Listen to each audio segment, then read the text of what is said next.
Good morning, students. I am faculty of Sri Dikamba Institute of Technology, Dosa, in Civil Engineering Department. Today will we discuss about topic bricks. अब student अपन जो भी construction का काम करते हैं वहाँ पे ब्रिक्स यूज में लेते हैं। तो अपन देखते हैं कि ब्रिक्स होती क्या है, किससे यह बनती है।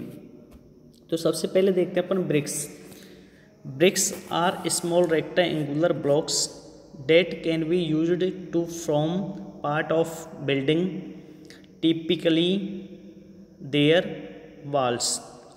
जो ब्रिक्स होती है वो एक रेक्टेंगुलर ब्लॉक होता है और इसका यूज बिल्डिंग की दीवारें बनाने में किया जाता है। Bricks are most typically made from clay, although they are also commonly made from calcium silicate and concrete. जो ईंट होती है वो नॉर्मली मिट्टी की बनाई जाती है, परंतु यह कैल्शियम सिलिकेट और कंक्रीट से भी बनाई जा सकती है। अब स्टूडेंट बात करते हैं अपन कि ब्रिक की डायमेंशन क्या होती है। The standard brick dimension is 119 to 19 to 90 mm। जो स्टूडेंट इसकी डायमेंशन होती है वो 190 into 90 into 90 mm होती है। आप जो डायग्राम है उसके अंदर देख सकते हैं, ब्रिक की जो लेंथ होती है वो ये वाला पार्ट होता है, ब्रिक की हाइट है वो ये वाली है और ब्रिक की जो विड्थ है वो ये है। अब हम आगे बात करते हैं स्टूडेंट 190, इसकी जो लेंथ है वो होगी 190, विड्थ है ये वाली जो होगी 90 mm और जो इसकी हाइट है वो होगी 90 mm, जैसा डायग्राम में अपन देख सकते हैं। और स्टूडेंट जो ब्रिक है उसके बीच में ये वाला जो पार्ट होता है इसको अपन फ्रॉग के नाम से जाना जाता है। ये फ्रॉग होता है जो क्या होता है, इसमें किसी भी कंपनी है जो ईंट बनाने की उसका नाम होता है और यह जो स्ट्रेंथ होती है उसमें मोटार की पकड़ को मजबूत करता है। अब स्टूडेंट बात करते हैं अपन यूज ऑफ ब्रिक की, ब्रिक क्या क्या काम में आती है। Construction of wall of any size, किसी भी तरह की दीवार होती है उनको बनाने में। कंस्ट्रक्शन ऑफ फ्लोर, जो अपना फ्लोर होती है फर्श होती है उसे बनाने में। कंस्ट्रक्शन ऑफ आर्च एंड कॉर्निच, जो अपना आर्च होता है और कॉर्निच बनाने में। Construction of brick retaining wall, और रिटेनिंग वॉल का कंस्ट्रक्शन करने में इसका काम में लिया जाता है। अब स्टूडेंट अपन बात करते हैं कि ब्रिक्स होती है वो किन चीज़ों से बनती है, इसकी कंपोजिशन ऑफ गुड ब्रिक अर्थ क्या क्या होते हैं, इसके कंपोजिशन क्या क्या है। तो स्टूडेंट अपन बात करते हैं इसका फर्स्ट कंपोजिशन होता है एलुमिना। एलुमिना का जो फॉर्मूला है वो है Al2O3। तो एलुमिना होता क्या है, it is the chief constituent of a good brick earth. यह ईंट का बहुत ही महत्वपूर्ण घटक होता है। एक content of about 20 to 30% is necessary to from the brick earth of a good quality. जो अच्छी क्वालिटी की ब्रिक होती है उसके अंदर एलुमिना होता है वो 20 से 30% पाया जाता है।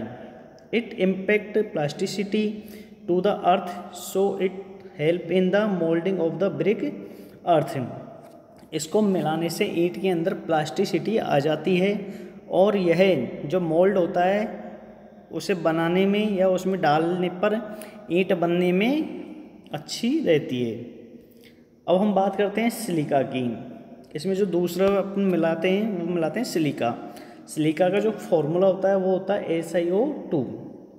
एक good brick earth should contain about 50 to 60% of silica. जो एक अच्छी ईंट होती है उसके अंदर 50 से 60% सिलिका होता है। As free sand it is mechanically mixed with, clay and in combined from it exist in chemical composition with aluminum।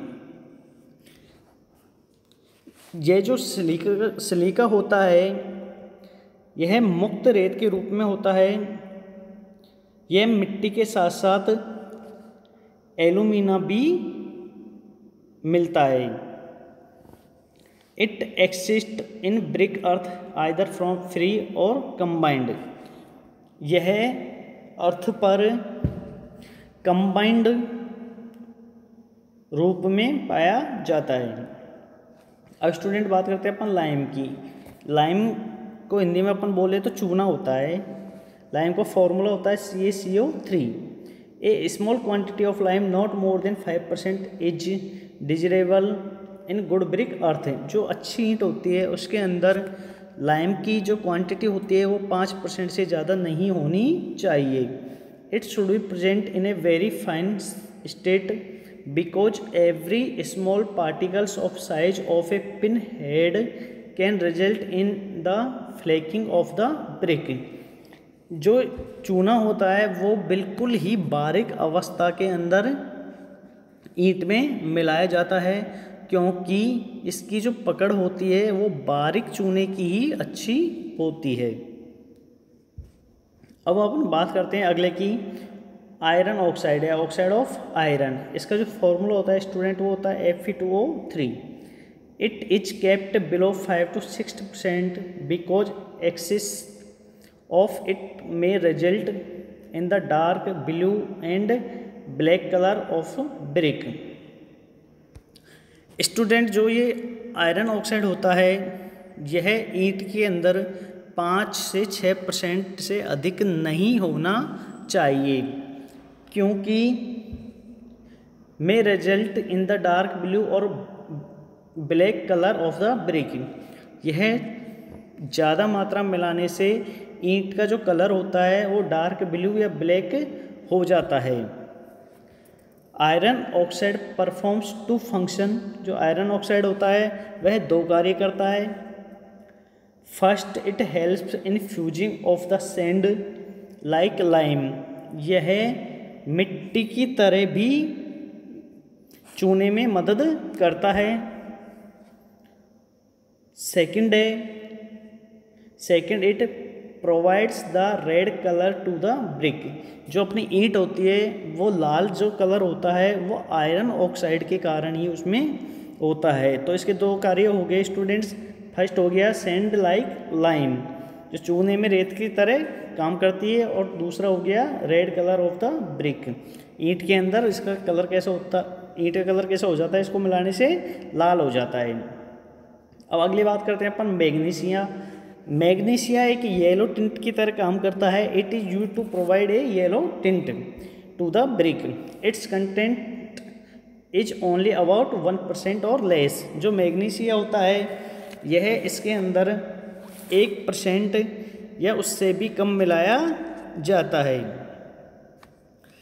क्योंकि स्टूडेंट्स इसे ज़्यादा मिलाने से ईंट के अंदर कलर भी ख़राब हो जाता है और वो कमज़ोर हो जाती है। तो स्टूडेंट्स थैंक यू। अगला जो टॉपिक होगा उसके अंदर अपन ईंट के टेस्ट की बात करेंगे। ईंट के कौन कौन से टेस्ट होंगे और वो कैसे अपन परफॉर्म करेंगे। तो स्टूडेंट थैंक यू।